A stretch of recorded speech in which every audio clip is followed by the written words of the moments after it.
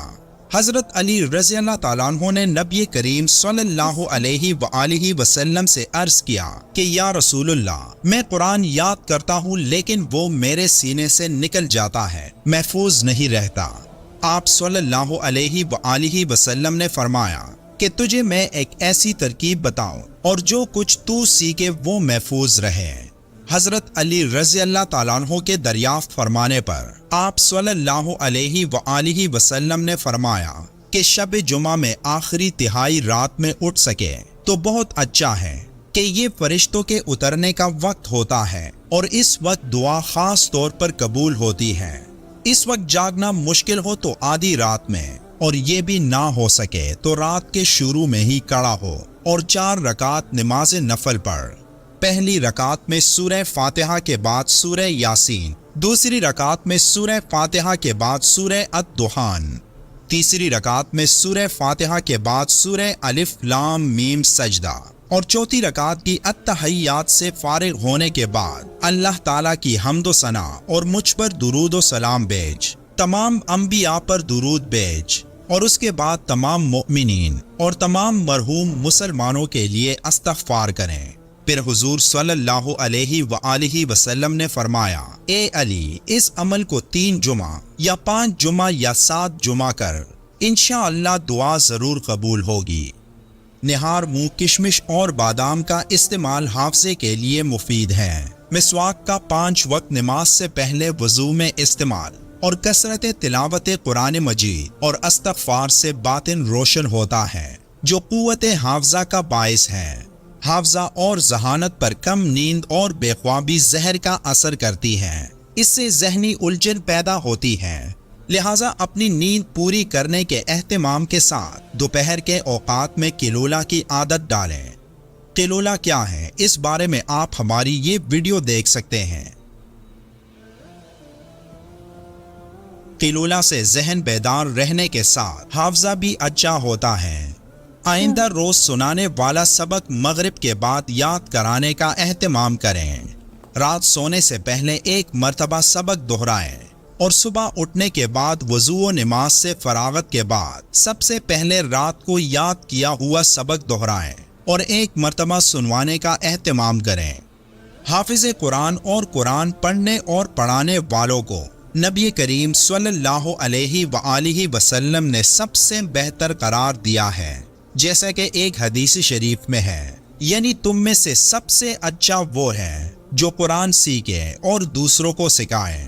اس کا اعزاز محض دنیا تک محدود نہیں ہوتا، جیسے کہ رسول اللہ صلی اللہ علیہ وآلہ وسلم نے شہدائے احد کے ساتھ ایسا معاملہ فرمایا تھا کہ جو قرآن کو زیادہ یاد رکھنے والا تھا اسے قبر میں پہلے اتارا گیا، پھر جو اس کے بعد زیادہ یاد رکھنے والا تھا اسے اتارا گیا۔ یعنی کہ حافظ قرآن کی فوقیت و برتری کا لحاظ مرنے کے بعد بھی ہوتا ہے۔ اللہ ہم سب کو قرآن پڑھنے اور اس پر عمل کرنے کی طاقت عطا کرے۔ ویڈیو کے آخر میں ایک بار درود شریف پڑھیں۔ ملتے ہیں ایک اور ویڈیو میں، تب تک کے لیے اللہ حافظ۔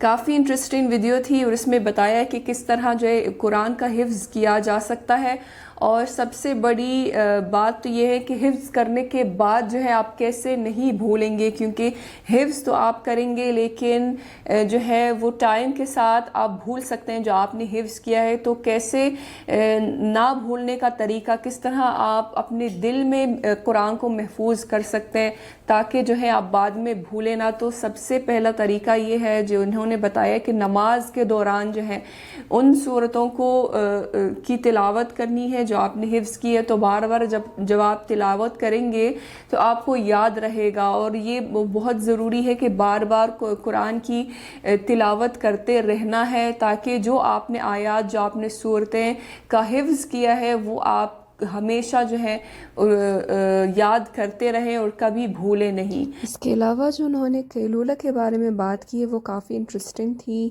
اور ماشاءاللہ جو ہے وہ حافظ قرآن پوری دنیا میں سے ہیں. عرب اور عجم جو ہیں وہ بھی قرآن کی حفظ کرنے کا خاص اہتمام کرتے ہیں. پاکستان میں بھی ماشاءاللہ بہت سے حافظ قرآن ہیں، اور قرآن کا حفظ جو ہے بہت بڑا کام ہے، اور اس کا بہت بڑا ثواب ہے، بہت بڑا اجر ہے. اللہ تعالی ہمیں قرآن پڑھنے کی اور اس پر عمل کرنے کی توفیق عطا فرمائے. آمین ثم آمین. سو یہ تھی آج کی ویڈیو. امید ہے کہ آپ سب کو پسند آئی ہوگی. ملتے ہیں انشاءاللہ نیکسٹ ویڈیو میں. ٹل دین اپنا بہت خیال رکھیے گا. فی امان اللہ.